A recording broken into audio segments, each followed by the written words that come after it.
Boa noite, irmãos e irmãs. Paz do Senhor a todos.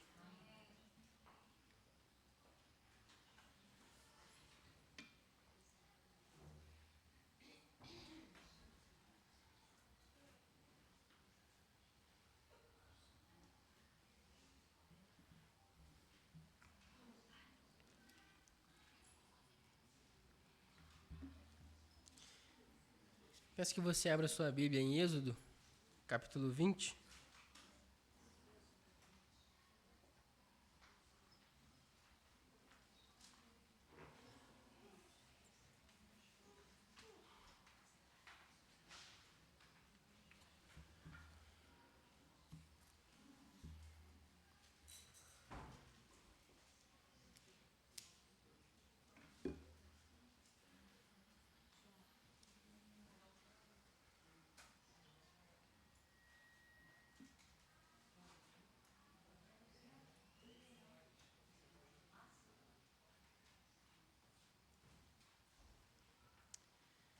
Amém? Todos abriram? Êxodo, capítulo 20. Peço que você deixe sua Bíblia aberta. E daqui a pouco a gente vai fazer a leitura do texto.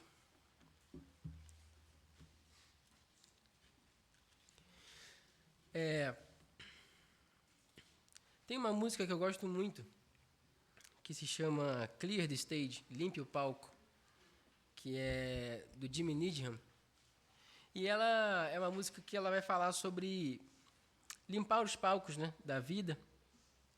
Ele aborda esse assunto de idolatria e ele fala na música, limpe os palcos, ajuste o som, ajuste os holofotes, mude o foco, se é isso que você precisa fazer para esmagar os seus ídolos. Ele fala, remova os bancos da igreja, as decorações, aquilo que a gente tem de costumeiro, se é isso que a gente precisa para um avivamento.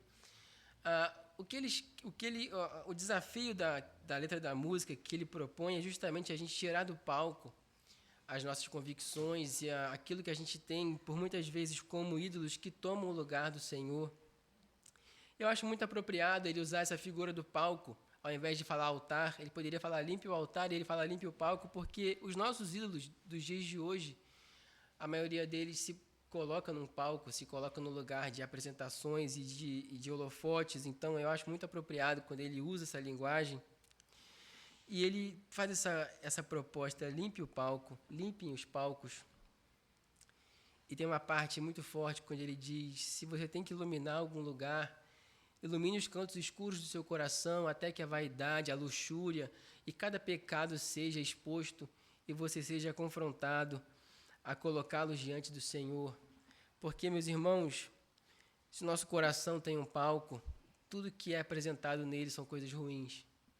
E é por isso que a gente precisa que Deus ocupe esse lugar. João Calvino dizia que o coração humano é uma fábrica de ídolos. E isso é um fato. Desde que a gente nasce, os nossos pais, e depois os nossos colegas da escola, e depois algum artista famoso, e depois a nossa família, os nossos filhos, enfim, nosso trabalho.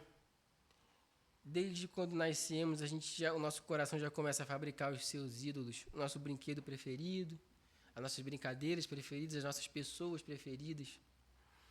E a gente vai falar um pouquinho sobre isso hoje num texto muitíssimo conhecido, que é o texto de Êxodo 20, onde a gente encontra os famosos 10 mandamentos. Então, peço que você acompanhe comigo a leitura, Êxodo capítulo 20. Vamos ler apenas do verso 1 até o verso 6. Diz assim o texto. Então Deus falou todas essas palavras. Eu sou o Senhor, o seu Deus, que o tirei da terra do Egito, da casa da servidão. Não tenha outros deuses diante de mim. Não faça para você imagem de escultura, nem semelhança alguma do que está em cima no céu, nem embaixo na terra, e nem nas águas debaixo da terra. Não adore essas coisas e nem preste culto a elas, porque eu, o Senhor, o seu Deus, sou Deus zeloso, que visito a iniquidade dos pais nos filhos até a terceira e quarta geração daqueles que me odeiam, mas faço misericórdia até 1000 gerações daqueles que me amam e guardam os meus mandamentos. Amém. Só até aí. Vamos orar. Senhor, Deus e Pai, te damos graças por mais essa oportunidade que temos de ouvir a Tua santa palavra. Obrigado, Senhor, porque o que está exposto diante de nós é um texto vivo, é a Tua voz, Senhor, se comunicando conosco, é a Tua palavra, Senhor, que nos orienta, que nos exorta, que nos consola, que nos mostra, Senhor, o caminho a seguir e nos mostra, Senhor, como devemos te servir melhor, como devemos, Senhor, praticar o Evangelho, como devemos, Senhor, ser servos fiéis a Ti. E encontramos aqui, Senhor, essas orientações, Pai, que o Senhor venha falar conosco esta noite, que o Senhor fale nos nossos corações, que o Senhor use a minha vida, Pai, apesar de mim, das minhas fraquezas e limitações, para transmitir, Senhor, a Tua palavra à igreja, de maneira que Teu nome seja glorificado e a Tua igreja seja edificada, Senhor, em nome de Jesus. Amém. Bom, para a gente falar sobre o nosso texto, a gente precisa voltar um pouco no tempo para a gente compreender todo o seu contexto. Então, depois da queda do homem e da mulher no jardim do Éden, a comunhão que existia entre Deus e o homem foi manchada pelo pecado. O resultado disso foi a degradação humana. A gente tem isso muito claro no texto de Gênesis, logo após a queda de Adão e Eva, nós temos o primeiro homicídio, depois a gente tem ali toda a humanidade se corrompendo e vem o dilúvio, depois a gente tem a Torre de Babel, enfim, episódios que vão mostrando a degradação humana. Mas, meus irmãos, o nosso Deus é um Deus rico em misericórdia, como a gente viu aqui no texto, e esse Deus, sendo rico em misericórdia e amando a sua criação, ele escolheu uma família. Ele escolhe uma família, a família de Abraão, para que através dessa família, todos os povos da terra pudessem receber, em alguma medida, aquilo que foi perdido no Éden. Sendo assim, Deus faz uma aliança com Abraão, dizendo que ele teria um filho, mesmo sendo ele velho, né, mesmo sendo Sara estéril. Então, contrariando todas as possibilidades, Deus aparece a Abraão e estabelece com ele uma aliança que continha uma promessa de que, através dele, todas as famílias da terra seriam abençoadas, que ele seria o pai de uma grande nação, e dessa maneira, todos os povos, todos aqueles que fossem escolhidos por Deus, poderiam receber, em alguma medida, aquilo que foi perdido no Éden. Então, essa aliança é estabelecida e nasce o filho da promessa chamado Isaque, que herda essa promessa de seu pai Abraão, de que Deus faria dele uma grande nação. E é interessante que Deus promete uma grande nação para Abraão, e Abraão tem um filho. E essa promessa, então, passa, né, se estende para Isaque, e Isaque tem apenas 2 filhos, sendo que um deles ele nem passa desse primeiro estágio, digamos assim, porque ali o Esaú, que era o primeiro filho, ele vende o seu direito de primogênito por um prato de comida, é uma história bem conhecida, ele vende para o seu irmão Jacó. E aí Jacó, que recebe então essa bênção, que recebe essa promessa, de que então através dele Deus cumpriria essa promessa feita a Abraão, de que ele seria um pai, de que essa família seria o início de uma grande nação, através da qual Deus abençoaria todas as famílias da terra. E aí, Jacó, que parece ter sido o único que levou a sério essa promessa de Deus, ele tem 12 filhos, né? Ele pensa, bom, meu avô teve 1, meu pai teve 2. Se a gente tem que ser uma grande nação, então vamos levar o negócio a sério. Então ele teve 12 filhos, né? E até por isso que nesse tempo eles falavam o Deus de Abraão, Isaque e Jacó, porque você imagina se eles fossem falar todos os filhos de Jacó, aonde que ia terminar isso, né? O Deus de Abraão, de Isaque, Jacó, Judá, Levi, Simeão. Então, vamos encurtar aqui, pessoal. O Deus de Abraão, Isaque e Jacó está muito bom. E aí, como bem se sabe, dentre esses 12 filhos, havia um filho que causava ciúmes e inveja nos demais. Quem é esse? José. José era o preferido, né? Ia fazer um desabafo aqui de quem era o preferido lá de casa, mas deixa isso para um outro momento. Mas por conta disso, né, e aqui eu estou resumindo muito a história só para a gente poder contextualizar. Por conta desse ciúme, dessa intriga que havia entre esses 12 irmãos, em relação a José, acontece uma situação ali onde o pai dá um presente para José e os irmãos sentem ciúme. Aí José tem uns sonhos meio esquisitos, onde os irmãos e os pais se curvam diante dele, e isso provoca ainda mais a ira de seus irmãos. E aí tem uma situação em que os irmãos veem a oportunidade de vender José como escravo. E aí José vai parar no Egito, vendido como escravo. E aí, depois de desventuras em série, José foi o único capaz de interpretar o sonho de Faraó, que, na sua interpretação, anunciava 7 anos de fartura, seguidos de 7 anos de escassez. E José encontrou favor diante de Faraó, que nomeou ele governador do Egito. Então, José, que foi vendido por seus irmãos como escravo, agora se encontrava na posição de governador do Egito. Porque, meus irmãos, Deus é quem tem o controle da história.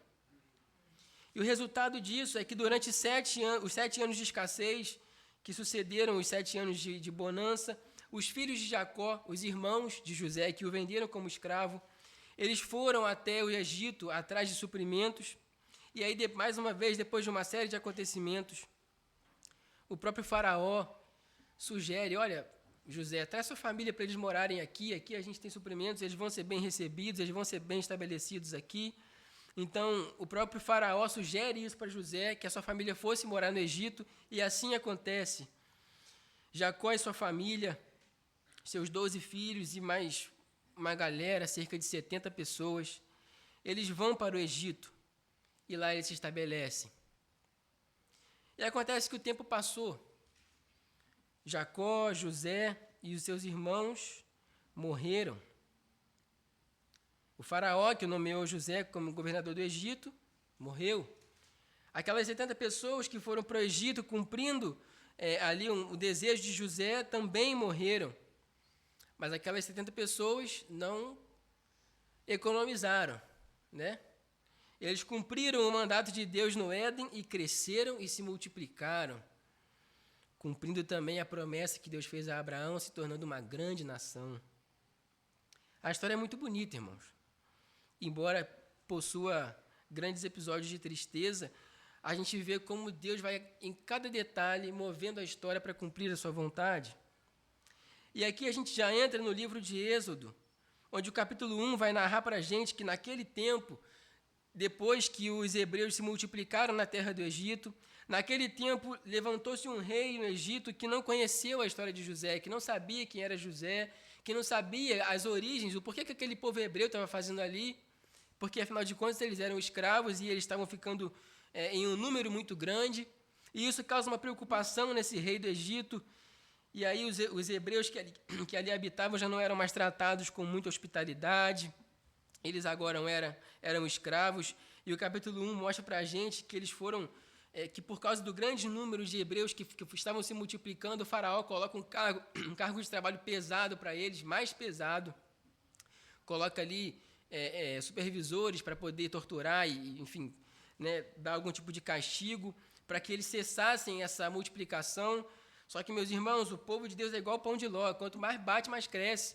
E aí o texto diz que eles não pararam de se multiplicar, quanto mais eles sofriam, mais eles se multiplicavam. E aí tem aquele episódio violento, onde o faraó ordena que todo menino que nascesse fosse jogado no rio Nilo. E aí a maldade de faraó foi aumentando, aumentando, e assim o povo hebreu viveu nessa condição de escravo por 400 anos. Por 400 anos, a descendência prometida a Abraão sofreu vivendo em escravidão nas terras do Egito. E a gente pensa, poxa, se ao menos Deus tivesse dito isso para Abraão, né? Olha, você vai ter uma descendência, mas eles vão sofrer, tá? Um pouquinho. Vai chegar um momento ali em que eles vão passar um aperto. Mas Deus disse, olha, você que curioso. Rapaz, Deus sabe das coisas mesmo, né? Quando Deus faz uma aliança com Abraão, ele diz o seguinte: Abraão, fique sabendo com certeza que a sua posteridade será peregrina em terra alheia, será reduzida à escravidão e será afligida durante 400 anos. Quanto tempo que o povo ficou no Egito? 400 anos. Caramba, Deus sabe mesmo. Mas olha só o que Deus fala. Mas eu castigarei a nação que os escravizar, e depois eles sairão com muitas riquezas. Então segura essa promessa aí, Abraão, porque vai ter um tempo difícil, mas eu continuo no controle. E essa promessa, meus irmãos, não foi retida. O conhecimento dessa promessa não foi retido. Haja vista que José, né, que foi ali, que é o último personagem mais importante de Gênesis, que foi quem levou a sua família para o Egito, antes de morrer, José fala sobre essa promessa com seus irmãos e ele diz, eu vou morrer em breve, José está falando, mas Deus certamente visitará vocês e fará com que saiam dessa terra para uma terra que ele jurou dar a Abraão, Isaque e Jacó. Meus irmãos, a gente vê como esses homens de Deus, eles levavam essa promessa com seriedade. José estava dizendo aqui, olha, eu vou morrer, ele tinha certeza de que quando ele morresse, ele sabia que aquele povo não ia ser bem tratado para sempre, eles eram peregrinos em terra estranha. Ele fala, olha, eu vou morrer. É possível que quando eu morra as coisas fiquem mais difíceis, mas não se esqueçam que Deus fez uma promessa, e Ele é fiel para cumprir. Porque Deus não é homem para que minta, Ele cumpre as suas promessas. Então, Deus intervém na história e Ele preserva a vida de um menino, que seria o libertador de Israel. E ele é Moisés. Moisés, que foi criado na casa de Faraó, ele é chamado por Deus para ser o libertador de Israel. E mais uma vez, né, depois de uma série de acontecimentos que vão se dar na vida de Moisés, a gente tem vários embates, né, depois que Moisés sai do Egito, ele tem ali um encontro com a sua esposa, depois tem aquele relacionamento dele com seu sogro, enfim, tem vários episódios dele no deserto. E aí depois, quando Deus fala com ele através da sarça ardente, ele duvida daquele chamado, enfim, a gente conhece bem a história, até que ele resolve de fato ir para o Egito, ele conversa com o faraó, e tem todos aqueles episódios onde ele vai e volta, as coisas não se decidem. Então Deus envia as 10 pragas, e vários eventos sobrenaturais acontecem, tem primogênito morrendo, escuridão, sapo, piolho, enfim, várias coisas sobrenaturais acontecendo, as águas se transformando em sangue, e aí, finalmente, Faraó decide deixar o povo embora, e aí depois ele muda de ideia e corre atrás do povo, e o Mar Vermelho se abre, e o povo atravessa o Mar Vermelho, eventos sobrenaturais acontecem, mas o mais importante é, Deus cumpriu sua promessa, o povo foi liberto do Egito. Depois de 400 anos de escravidão, exatamente como ele disse a Abraão que aconteceria, o povo foi liberto, Deus libertou o seu povo. E aqui a gente chega no contexto imediato do nosso texto, um povo recém-liberto do Egito. Acontece, meus irmãos, que se você fica muito tempo num determinado lugar, você começa a absorver coisas desse lugar. A gente tem contato com pessoas que às vezes se mudam, vão para outros países, conhecem outras culturas, ficam lá muito tempo e quando voltam com outras manias, né? Com outros costumes. E aquilo que para elas era normal, agora passa a ser uma coisa estranha. Porque isso é natural. Quando a gente está em algum outro ambiente, a gente acaba absorvendo as coisas desse outro ambiente. E não foi diferente com o povo de Deus. Deus, em sua graça, libertou Israel da escravidão no Egito, tirou Israel da casa da servidão, como diz o texto que a gente leu, mas agora o que Deus desejava era justamente libertar Israel espiritualmente, chamando eles para uma aliança que iria distinguir Israel das demais nações, deixando para trás costumes, falsos deuses e o modo de viver pagão dos egípcios. Por isso, então, Deus chama Moisés e diz, olha, sobe o monte. Deus chama Moisés para ir até o Monte Sinai, onde ali Moisés receberia ordens, diretrizes da parte de Deus, leis que o povo de Deus deveria seguir para ter comunhão com o Senhor. Veja, por exemplo, o que diz aí, o que Deus diz para Moisés, aí um pouquinho antes, no capítulo 19, versos 5 e 6. Ele vai dizer, agora, pois, se ouvirem atentamente a minha voz e guardarem a minha aliança, vocês serão minha propriedade peculiar dentre todos os povos, porque toda a terra é minha, e vocês serão para mim um reino de sacerdotes, uma nação santa. São essas as palavras que você falará aos filhos de Israel. Esse é o desejo do Senhor, transformar aquele povo que saiu da terra do Egito, cheio de costumes, cheio de deuses falsos e ídolos no seu coração, em uma nação santa, escolhida por Deus, separada por Deus. E aqui a gente já tem um primeiro detalhe. Aquilo que Deus vai falar para Moisés não é para que o povo fosse salvo. Não eram mandamentos para que o povo fosse salvo. Deus dá os mandamentos porque Ele salvou o seu povo. Ele resgatou o seu povo do Egito, eles já são salvos. O Senhor já os libertou, já os chamou para ser uma nação santa, eles são salvos, o Senhor chamou eles são propriedade exclusiva de Deus. E por isso, por amor a esse povo, Deus estabelece mandamentos. Porque, como a gente vai ver mais para frente, Deus é um Deus zeloso e Ele ama o seu povo. Então Deus tirou Israel do Egito, mas agora Israel precisava tirar o Egito de seus corações. Então, Deus chama Moisés e fala para ele sobre as leis que o povo deveria seguir. E, bom, embora a gente tenha como título aqui os 10 mandamentos, porque é bem conhecido na teologia, né, o Decálogo, os 10 mandamentos, que são aqui como se fosse uma espécie de resumo entre o relacionamento de Deus com o homem e o relacionamento pessoal entre homens, entre uma sociedade. Mas os mandamentos que Deus dá a Moisés não se restringem a esses 10, são ao todo 613 leis que foram dadas por Deus a Moisés para purificar a vida espiritual e social dos israelitas. E a maneira como Deus escolhe começar essas leis é justamente lembrando o povo de Israel que existe apenas um Deus. E que esse Deus é o Deus de Israel e que somente esse Deus deve ser adorado.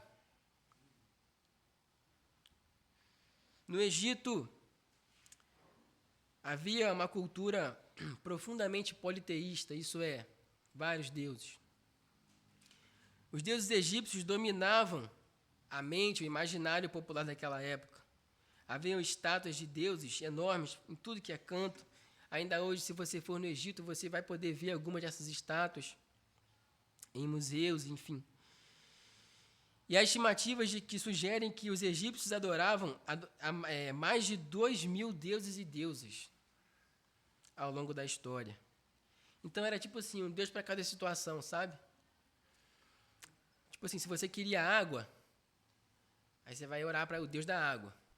Mas se você quer beber água, aí é outro deus. Não, aí se você quer beber, é aquele deus ali, vai naquele ali. Mas se é água para chuva, não, aí você vai naquele outro ali, que é ele que vai te dar a chuva. Então era um deus para cada coisa. E o povo de Israel passou 400 anos tendo um contato com essa estrutura, com esse pensamento. Um deus para cada situação. E agora, Israel precisava se lembrar de que só existe um Deus. E a adoração verdadeira deve ser dada a esse único Deus. Porque, meus irmãos, os mandamentos eles não são apenas um código moral, mas eles são uma aliança, um pacto entre Deus e seu povo, onde Deus se revela como o Deus que liberta e um Deus que exige de volta uma relação, uma devoção exclusiva. Por quê? Porque se Deus tem um povo exclusivo, Ele quer que esse povo tenha um Deus exclusivo. E por isso Deus começa dizendo, né, para Moisés aí, no verso 1 do capítulo 20. Então Deus falou todas essas palavras. Eu sou o Senhor, o seu Deus, que o tirei da terra do Egito, da casa da servidão. E Ele dá o primeiro mandamento. Não tenham outros deuses diante de mim. Primeiro ponto importante, meus irmãos. Deus falou. Olha que coisa interessante. Já começa assim. Então, Deus falou. Qualquer outra divindade conhecida, meus irmãos, eram representadas apenas por imagens, objetos. Como diz o salmista no Salmo 115, os ídolos das nações são prata e ouro, obra de mãos humanas. Tem boca, mas não falam, tem olhos, mas não veem, tem ouvidos, mas não ouvem, tem nariz e não cheiram, tem mãos e não apalpam, tem pés e não andam, som nenhum lhes sai da garganta. Então, logo de início, Deus está mostrando, eu não sou igual a esses deuses, porque eu falo. O nosso Deus é um Deus que se comunica com o seu povo, é um Deus que se relaciona com o seu povo. E olha como é importante que às vezes a gente deixa passar despercebido esses detalhes que o texto está dizendo. Então Deus falou. Isso aqui é sobrenatural, irmãos. A gente não pode ver isso aqui como uma coisa natural, tipo assim, Deus falou. Ah, beleza, tranquilo. Deus falou.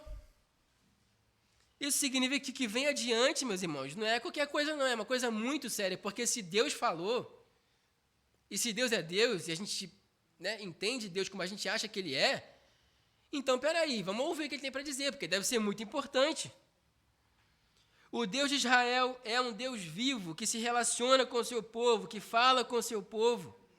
O verso 18 desse mesmo capítulo vai mostrar que o povo testemunhou do poder de Deus que se manifestou sobre o monte Sinai, com trovões, relâmpagos, som de trombeta, o monte fumegando. O povo observou isso e tremeu, e ficou com medo, porque esse Deus é um Deus vivo.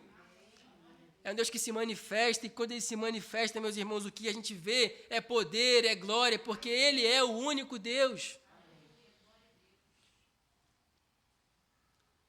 Então, Deus se apresenta e Ele se manifesta, porque Ele é o Deus que fala. E Ele vai dizer, esse Deus que fala, vai dizer, eu sou o Senhor, o seu Deus, que tirei vocês da terra do Egito, da casa da servidão.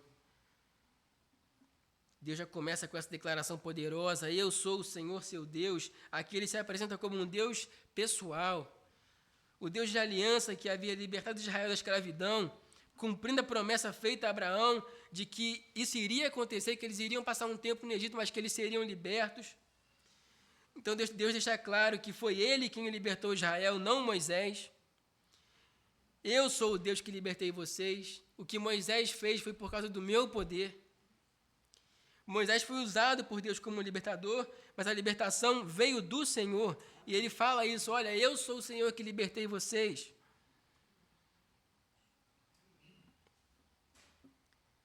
E aí, ele diz, não tenham outros deuses diante de mim.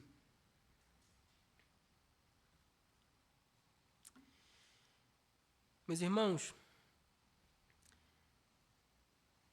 a gente, às vezes, não tem a real compreensão do peso que isso aqui significava para aquelas pessoas. Porque essa liberdade que Deus deu ao povo, quando Ele fala que eu sou o Deus que tirou você da terra do Egito, da casa da servidão, não era apenas uma liberdade física, mas também espiritual. Ao libertar Israel do Egito, Deus redimiu esse povo para que eles fossem o seu povo exclusivo, como a gente já viu. A adoração a outros deuses, portanto, seria uma traição a essa aliança. Porque se esse Deus que cumpre promessas, que faz e cumpre promessas, e Ele libertou o seu povo, e esse povo se volta para outros deuses, isso é um ato de traição. Perceba que as leis que Deus vai instituir, eu já falei isso, não são para salvar o povo. Por quê? Porque Deus já salvou esse povo. Deus já os escolheu. Então, o que esse povo precisa fazer agora é se submeter à autoridade e à vontade desse Deus. Então, Deus estabelece o primeiro mandamento, não tenham outros deuses diante de mim. A frase, não terás outros deuses diante de mim, enfatiza essa exclusividade que Deus exige. No hebraico, a palavra, esse termo diante de mim, tem o sentido de na minha presença. Não tenhas outros deuses na minha presença. Isso significa que Deus não tolera nenhuma outra divindade, nenhum outro ídolo, seja ele literal ou simbólico, que compartilhe o espaço de adoração que é reservado somente para Ele. Deus não tolera isso, Ele não tolera dividir o espaço que é dele. Era comum entre os povos pagãos, incluindo os egípcios, que os altares erguidos aos deuses tivessem várias divindades. Às vezes tinha um maior e outros menores, enfatizando que o altar era para um, mas, enfim, vamos colocar todo mundo aqui, quem quiser ouvir, ouve. Então, os altares, os deuses dividiam o espaço nos altares, e aqui Deus está falando, eu não divido com ninguém. Eu sou um Deus único, e todo altar que é erguido a Deus deve ser erguido em adoração a Ele e somente a Ele. E isso é um pouco, né, natural para a gente pensar assim, porque a gente vive num contexto majoritariamente monoteísta, né? A gente ainda vive num país que majoritariamente acredita que existe só um Deus, só, né, um Senhor sobre tudo e todos. E embora nem todos sigam a fé cristã, mas o consenso, né, popular é que existe apenas um Deus. Mas naquele contexto, meus irmãos, ter apenas um Deus soava até estranho. Você imagina um hebreu conversando com um egípcio, né? E aí ele fala, aí o egípcio fala para o hebreu assim, olha, a gente precisa que chova. Tá bom, eu vou orar para o Senhor. Ah, qual é o nome dele? Ah, o nome dele é Javé. Legal. A gente está precisando de colheita. Aí o hebreu fala, vou orar. E o egípcio pergunta, para quem? Para Javé. Ué, de novo? Aí o hebreu fala, só tem um Deus. Aí o egípcio tá despreparado, hein, cara? Só tem um? A gente tem 2000, cara. Ih, mas vocês estão despreparados mesmo, né? E aí o hebreu fala, mas o meu é o Rei dos Reis, o Senhor dos Senhores, é o único Deus verdadeiro. É como a gente falou no início, meus irmãos.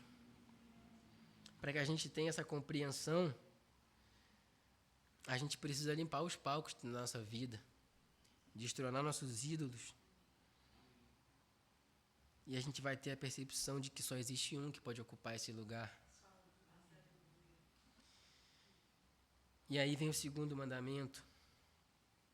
Não faça para você imagem de escultura, nem semelhança alguma do que há em cima no céu, nem embaixo na terra, nem nas águas debaixo da terra. Então esse mandamento ele proíbe a criação de qualquer imagem esculpida que pudesse ser adorada como representação de Deus. Além de estátuas, né, e monumentos espalhados por todo o Egito, era muito comum, não só entre os egípcios, mas em vários povos pagãos, que cada indivíduo tivesse miniaturas de suas divindades. Algumas até eram só desenhos, representações em gravuras.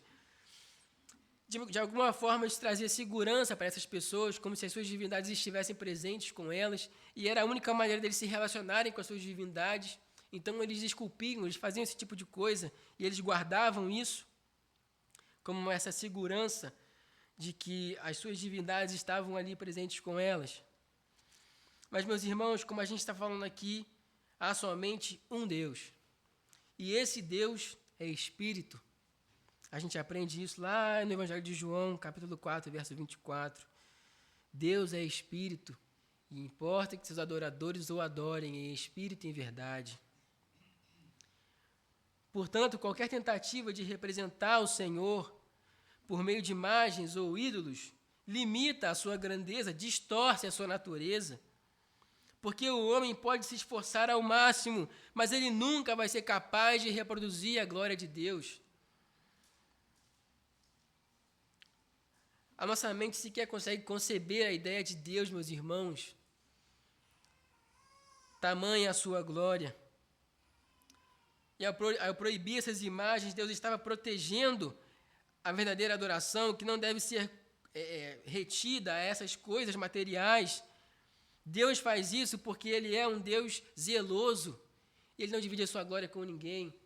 Então não tente reproduzir a glória de Deus com uma imagem, porque a glória de Deus é dele. E a nossa mente não é capaz de conceber a sua glória. E Deus está falando aqui, olha, não faça imagem. Não tenta reproduzir. Porque eu não sou como esses deuses do Egito. Eu não tenho corpo de gente, cabeça de bicho. Vocês não são incapazes de compreender e de mensurar a minha glória. Deus é um Deus zeloso, é o que o texto vai dizer em seguida. Não adore essas coisas, nem preste culto a elas, porque eu, o Senhor seu Deus, sou o Deus zeloso, que visito a iniquidade dos pais nos filhos, até a terceira e quarta geração daqueles que me odeiam, mas faço misericórdia até 1000 gerações daqueles que me amam e guarda os meus mandamentos. Então Deus se descreve como um Deus zeloso.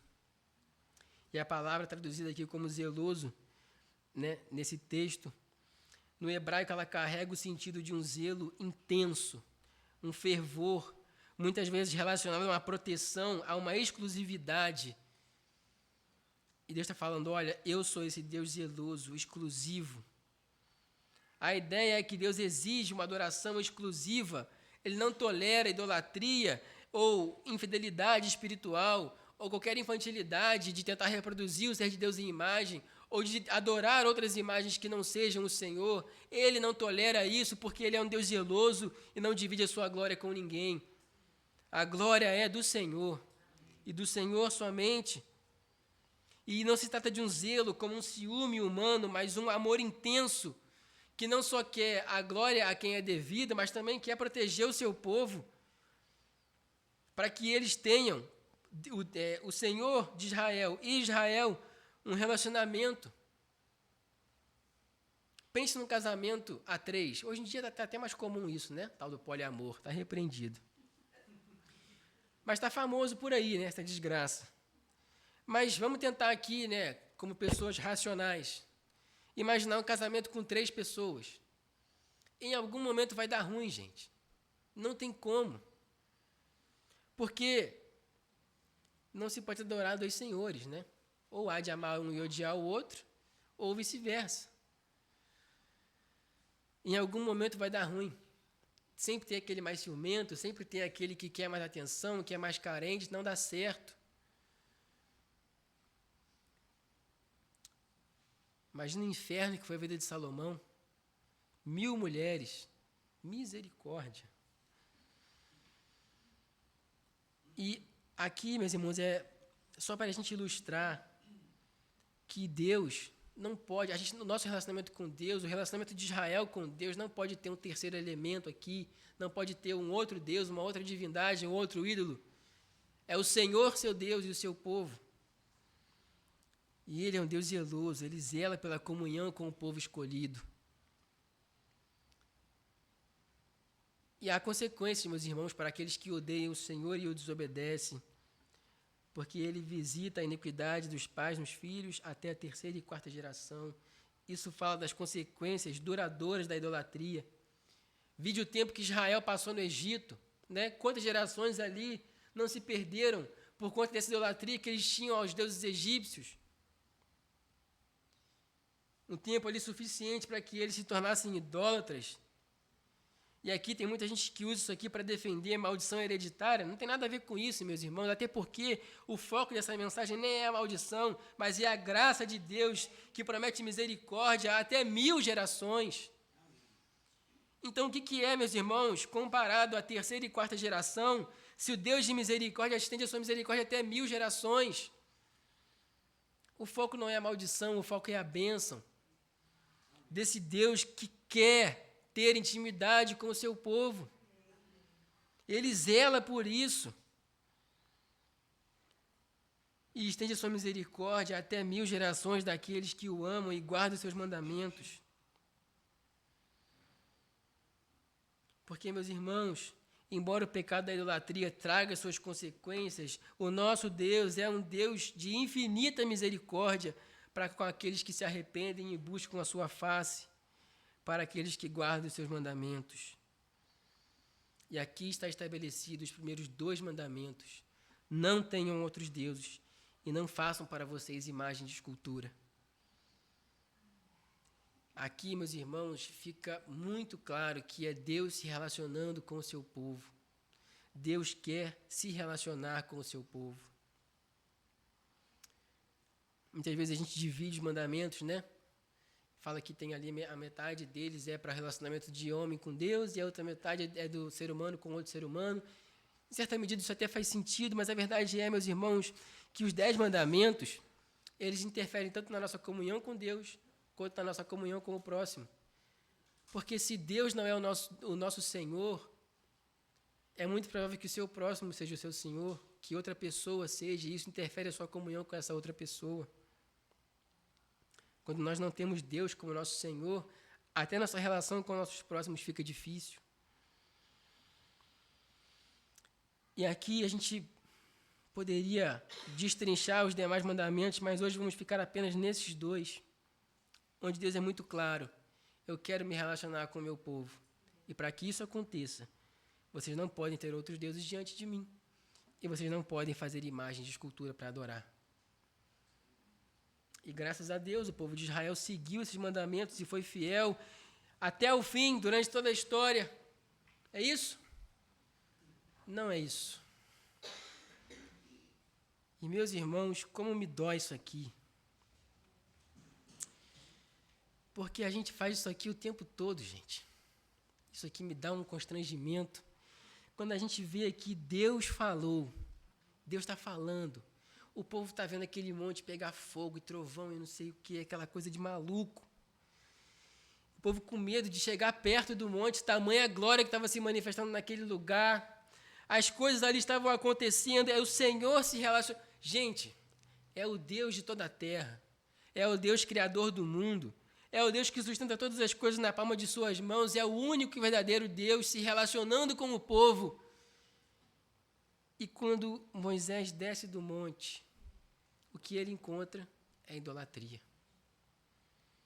O povo resolveu ali se consagrar a alguma divindade, dizendo, olha, Moisés deve estar morto. A gente precisa de algum Deus, né, como a gente aprendeu lá na cultura egípcia. Se a gente não adorar alguém, a gente está perdido.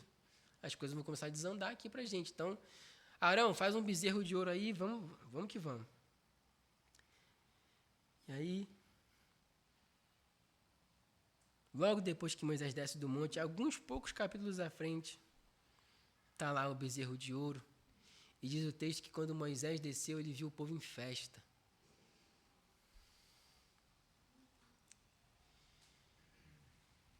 Meus irmãos, festa nem sempre é sinal de bênção. Festa nem sempre é sinal da presença de Deus. Lembra da música? Limpe os palcos. Porque, meus irmãos, às vezes, as festas só distraem a gente. E o povo estava lá, cultuando o bezerro de ouro, em festa, adorando.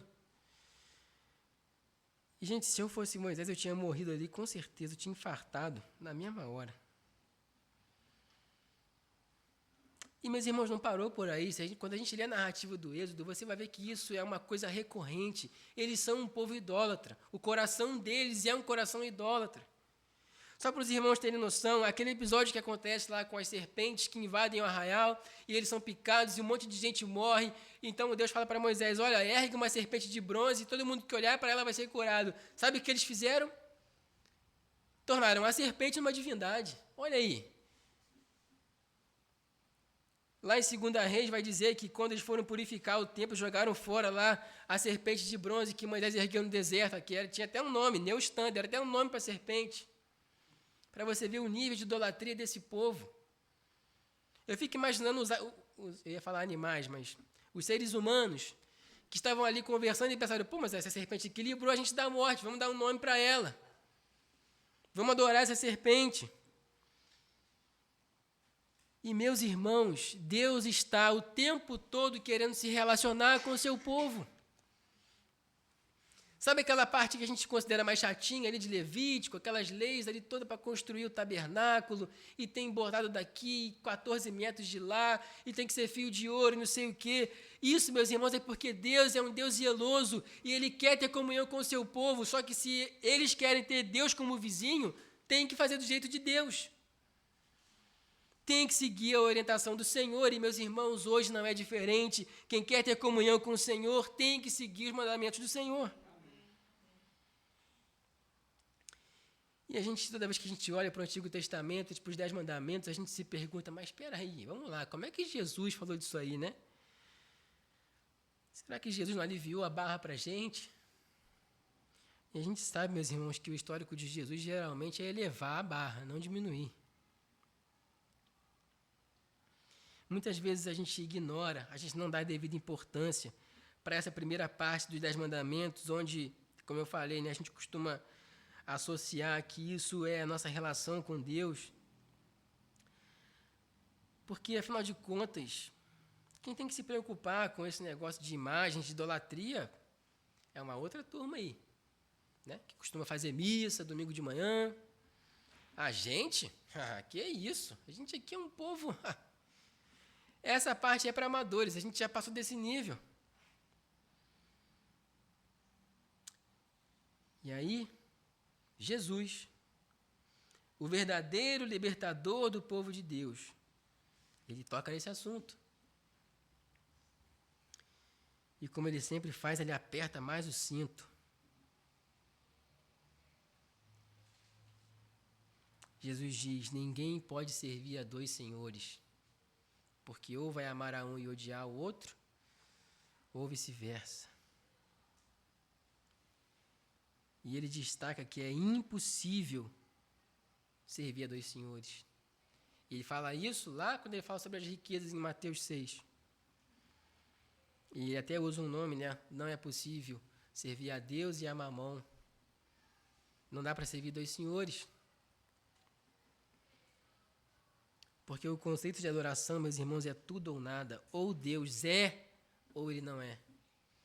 Ou ele ocupa o trono do nosso coração, ou outra coisa está fazendo. Não existe assim, né?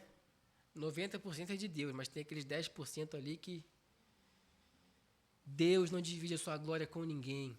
Ele é um Deus zeloso. E Jesus reitera isso. Não é possível servir a dois senhores.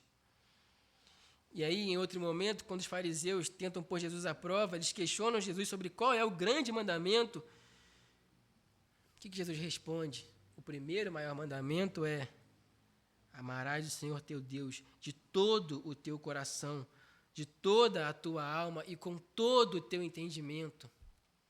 Não é uma parte, é o todo.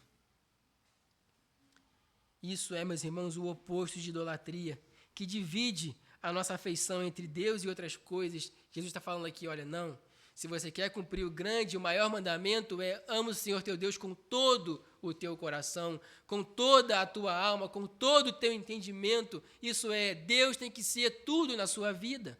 Ele é o Senhor e Ele não divide a sua glória com ninguém. Portanto, se esses dois mandamentos deveriam ser guardados pelo povo de Deus no passado, muito mais agora, nós, eu e você, meus irmãos, temos que observar e guardar esses mandamentos, uma vez que nós recebemos a revelação máxima de Deus, que é a pessoa de Cristo Jesus, nosso Senhor, encarnado. Cristo revela, meus irmãos, a face de Deus. Jesus Cristo é a revelação plena de Deus. Ele afirmou que Ele é um com o Pai. E ao fazê-lo, ele aponta que ele é o único digno de adoração. E a gente observa o primeiro mandamento, e a gente tem que reconhecer, meus irmãos, que Cristo é a manifestação do único Deus, o Deus verdadeiro. Olha que interessante, porque aqui nos 10 mandamentos a gente está vendo sobre imagem, sobre não ter outros deuses, e o apóstolo Paulo vai dizer: Jesus é a imagem do Deus invisível. A gente não precisa de imagem, meus irmãos, porque nós temos a Cristo Jesus. Ele é a imagem de Deus. Amém. E por meio dele nós podemos conhecer o Pai. Quando Jesus disse: ninguém vem ao Pai senão por mim, ele está afirmando que essa adoração e essa fé devem ser direcionadas exclusivamente a Deus por meio de Cristo, porque ele agora é o nosso mediador. Cristo é a imagem de Deus. Porque, como eu disse, se o segundo mandamento proíbe a idolatria ou a criação de imagens, porque Deus é Espírito, no entanto, em Cristo nós temos a imagem perfeita de Deus. O Deus em carne, o Verbo se fez carne e habitou entre nós, cheio de graça e de verdade. E nós vimos a sua glória, glória como do unigênito do Pai, aleluia. Hebreus 1:3 afirma que Cristo é o resplendor da glória de Deus, a expressão exata do seu ser. Cristo, portanto, é a imagem de Deus, a única forma legítima de conhecer e adorar a Deus, sem necessidade de ídolos, sem necessidade de figuras. Mas, Danilo, a gente nunca viu Jesus, mas um dia o veremos face a face como ele é. Podia ser agora. Ai, mas além disso, meus irmãos, nós vemos em Cristo o cumprimento perfeito desses mandamentos, porque ele sempre foi fiel ao Pai em tudo e de maneira perfeita, sem dividir a sua lealdade. Quando o pessoal falou, olha, Jesus, sua mãe e seus irmãos estão aí fora querendo falar contigo, ele disse, olha, eu estou aqui para fazer a vontade do meu Pai. Percebe que nada no coração de Jesus ocupava o lugar que é do Pai? Ele é o exemplo perfeito de que o amor e a devoção a Deus devem ser absolutos. Cristo em tudo fez a vontade do Pai. O apóstolo Paulo, em sua carta aos Filipenses, diz que ele foi obediente até a morte e morte de cruz. Porque, meus irmãos, o que importa é estar diante de Deus, é adorar a Deus, é servir a Ele, somente a Ele. Amém. E se quisermos aprender a cumprir e observar esses 2 primeiros mandamentos, nós precisamos olhar para Cristo. E ver nele o exemplo a ser seguido, meus irmãos, porque a gente já viu aqui, o povo de Israel não conseguiu. Os grandes homens do passado não conseguiram. Salomão, com toda a sua sabedoria, não conseguiu. Mas Cristo conseguiu. E, meus irmãos, a gente já falhou. Não dá mais para ser perfeito. E a gente vai falhar. Porque eu creio que, com a graça de Deus, ainda a gente vai viver bastante tempo. E a gente vai ter muito tempo para idolatrar muita coisa nessa vida. Sinto muito te informar isso, meu irmão, minha irmã, mas você vai falhar. Mas nós temos um representante diante de Deus que é perfeito. E quando a gente falha, a gente se arrepende, chega diante dele e fala, Senhor, eu pequei, eu idolatrei, eu coloquei outra coisa no lugar que era do Senhor. Jesus se apresenta e diz, Pai, perdoa. Aqui estão as minhas marcas, aqui está o meu sangue que purifica esse servo de todo pecado. Como nós falamos, meus irmãos, hoje, no contexto majoritariamente monoteísta, a gente acredita que existe só um Deus. A gente acredita nisso. Entretanto, a gente vive num contexto de extrema idolatria. Embora um contexto onde o pensamento comum seja que existe só um Deus, também é de senso comum a idolatria. Isso se tornou um pecado aceitável, meus irmãos. Não à toa tem um programa que se chama Ídolos.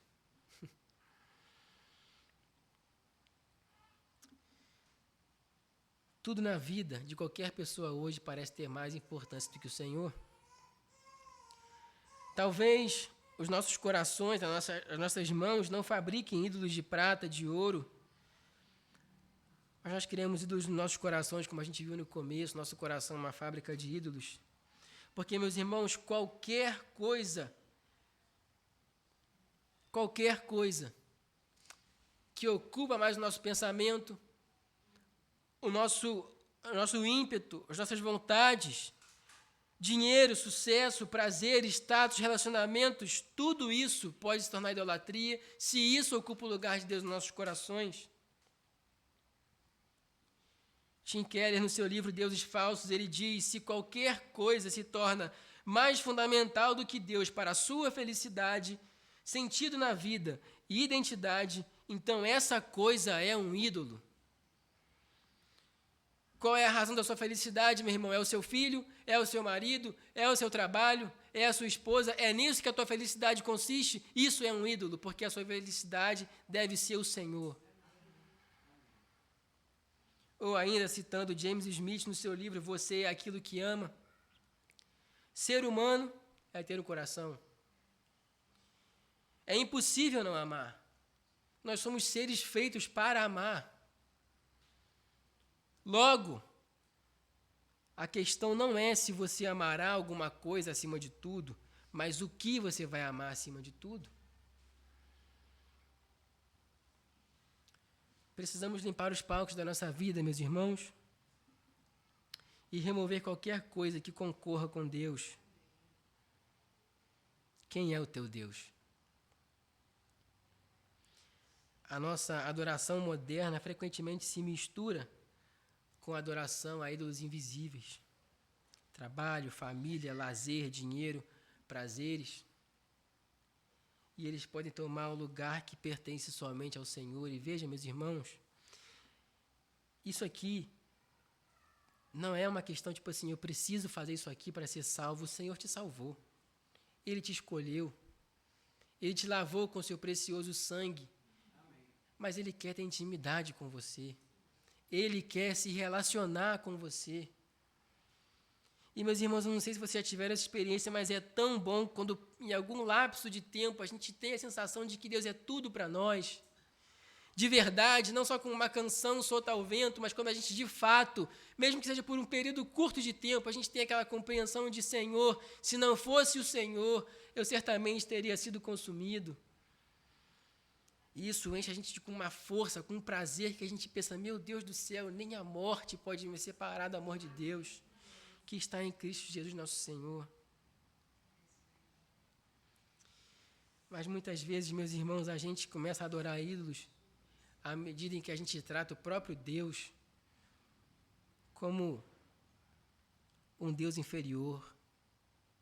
Sabe, quando às vezes a gente está indo mal financeiramente, e a gente pensa assim, deve estar acontecendo isso porque eu não dei meu dízimo.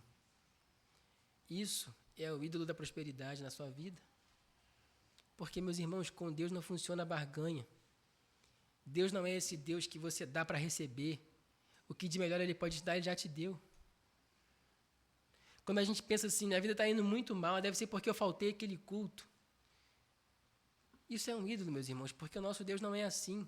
Quem é assim são os deuses do Egito, que você tem que dar alguma coisa para receber outra. Meus irmãos, a grande questão em tudo isso é que quem perde quando a gente falta o culto, quando a gente não contribui com a casa do Senhor, quando a gente não faz no mínimo, quem perde com isso somos nós. Porque a gente perde a comunhão com o Senhor. Meus irmãos, quando você falta o seu culto, quando você não dá o seu dízimo, Deus continua no trono, Ele é o mesmo. Mas você não é. Nós não somos. Porque nós precisamos ter comunhão com o Senhor. Assim como os povos antigos ofereciam sacrifícios e faziam todo um monte de cerimônia para conseguir alguma coisa da parte dos deuses deles, às vezes a gente quer tratar o Senhor da mesma forma. Meus irmãos, o que a gente precisa fazer é adorar o Senhor, é prestar culto a Ele, é entrar diante da sua presença, não com uma listinha de mercado, sabe, para ir ticando ali o que você pediu diante de Deus, mas exaltar a sua glória. É ter prazer na presença do Senhor, sabe? É quando você acorda de manhã e vai passar o café e você pensa, meu Deus, isso aqui é uma dádiva. Poder acordar e passar um café. Quantas pessoas não acordaram nesse dia? Você poder acordar com o sorriso do seu filho, da sua filha, da sua esposa, é você perceber que isso foi Deus que te deu. É dádiva do Senhor e você não merece isso, isso é misericórdia sendo renovado sobre a sua vida todas as manhãs. E o que é que você faz diante disso? Você adora. Não a sua esposa, não os seus filhos, não o seu prazer, mas você adora o Deus que te dá essas coisas. Você adora o Deus que te salvou e que te dá essa percepção de que tudo é dádiva.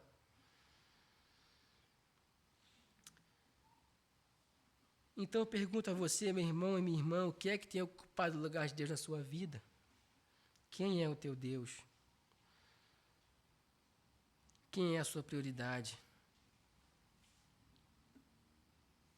A adoração verdadeira, meus irmãos, exige que a gente renda cada uma das áreas da nossa vida ao Senhor.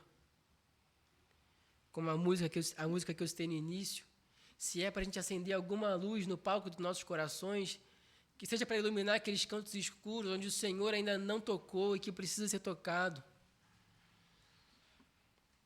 Porque, meus irmãos, Deus não divide a sua glória com ninguém. Portanto, quem deve ser o Senhor de nossas vidas é somente o Senhor. Nós precisamos nos avaliar, meus irmãos, e ver quais são as nossas prioridades. Quem ou o que está no centro de nossas vidas. Caso contrário, nós seremos como aquele povo lá no deserto, recebendo a palavra de Deus. Porque, meus irmãos, cada domingo, cada quinta-feira, Deus fala. Deus fala com a sua igreja, através das ministrações que são aqui feitas. Mas quando a gente sai por essa porta e volta para a nossa vida de idolatria, a gente faz a mesma coisa que esse povo fez no deserto, quando Moisés desce e encontra o povo idolatrando o bezerro de ouro.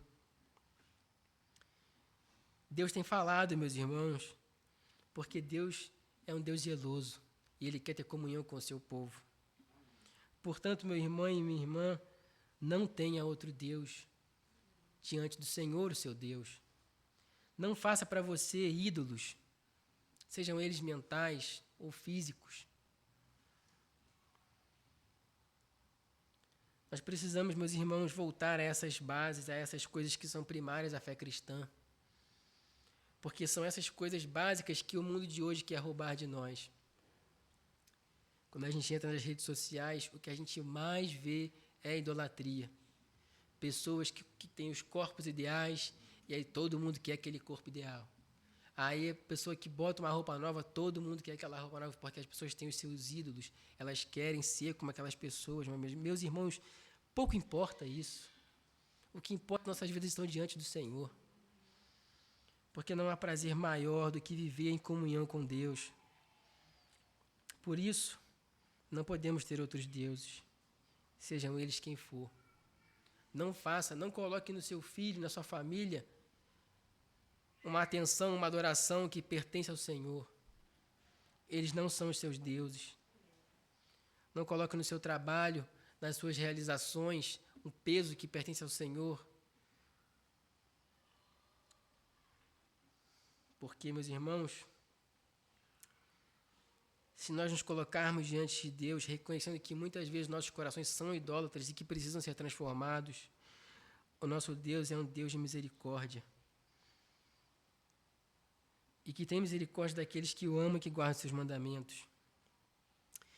Então, nós precisamos orar para que o Senhor revele esses ídolos que estão escondidos em nossos corações e que Ele nos ajude, enfim, a limpar os palcos da nossa vida, para que, se alguém tiver que sentar no trono dos nossos corações, que seja o Senhor. Amém? Vamos orar.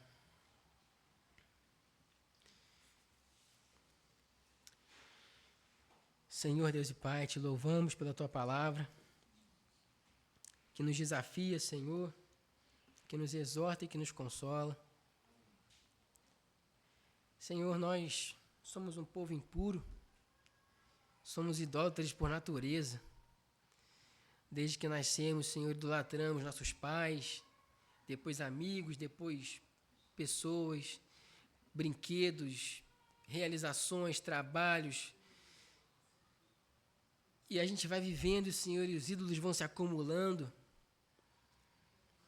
Mas a Tua palavra é muito clara ao dizer que o Senhor é um Deus zeloso e que o Senhor não divide a sua glória. E, Senhor, como é bom servir a um Deus que fala, a um Deus que se comunica, que se relaciona com o seu povo, porque só assim nós somos capazes de entender a orientação que o Senhor nos dá para como te servir melhor. E reconhecemos, Pai, nessa noite que, por vezes, nossos corações são idólatras. Quantas vezes, Senhor, nossos filhos não ocupam mais o nosso pensamento do que o Senhor, nosso trabalho, nossa esposa, nosso marido. Quantas vezes, Senhor, as coisas do cotidiano não ocupam mais a nossa mente do que o Senhor. E clamamos a Ti, Senhor, tem misericórdia de nós, porque nós somos um povo idólatra por natureza. E Te louvamos, Senhor, porque temos a Cristo Jesus, nosso Senhor, como modelo a ser seguido. Te louvamos, Pai, porque quando pecamos, nós temos um advogado junto ao Pai, Jesus Cristo, nosso Senhor, que restabelece a nossa comunhão contigo. E nosso desejo, Pai, essa noite, é iluminar nossos corações para que a gente seja capaz de enxergar esses ídolos que precisam ser destronados, Senhor. Pai, nós não podemos viver um dia sequer sem ter tempo para o Senhor. Não somos, Senhor, não temos desculpas para dar. Quantas vezes, Senhor, gastamos tanto tempo nas redes sociais, assistindo série, televisão, E por vezes, Senhor, passamos dias, semanas, meses sem ter comunhão com o Senhor. Pai, livra-nos desse vício, Senhor, desses prazeres momentâneos que não se comparam ao prazer de estar em Tua presença. O Senhor é o único Deus e não divide a sua glória com ninguém. Portanto, Senhor, vem destronar esses ídolos. Aquilo que tem ocupado nosso tempo, Senhor, tira dos nossos corações. Seja lá o que for, Senhor, tira, porque precisamos ter comunhão contigo. Porque não há maior alegria do que essa. Porque a vida eterna começa aqui. E a vida eterna consiste em te conhecer e ter comunhão com o Senhor. E o Senhor fala. A tua palavra está aqui. O que nós precisamos, Senhor, é abrir a tua palavra e ter comunhão contigo. É destronar, Senhor, esses deuses. É parar de servir a outros senhores, porque não somos capazes de servir a dois senhores. E só o Senhor é Deus. E digno do nosso louvor, da nossa devoção, da nossa adoração. Desperta, Senhor, o teu povo, para que possamos, Senhor, acordar todos os dias e ter o Senhor como nosso primeiro pensamento. E que antes de dormir, Senhor, todos os dias possamos refletir em como nós te buscamos ou como nós buscamos servir ao Senhor naquele dia, para que possamos fazer melhor no próximo dia. Que o Senhor seja o primeiro e último de nossas vidas. Que o Senhor seja, Senhor, tudo em nós. O começo e o fim. Para que dessa forma, Senhor, o nosso casamento te glorifique, o nosso relacionamento com nossos filhos te glorifique, nossos empregos, nossos trabalhos te glorifiquem o Senhor, colocando o Senhor como o centro de todas as coisas. Senhor, livra-nos dos falsos dedos, dos falsos ídolos, em nome de Jesus. Amém. Bendito seja o nome do Senhor. Amém. Que Deus abençoe os irmãos.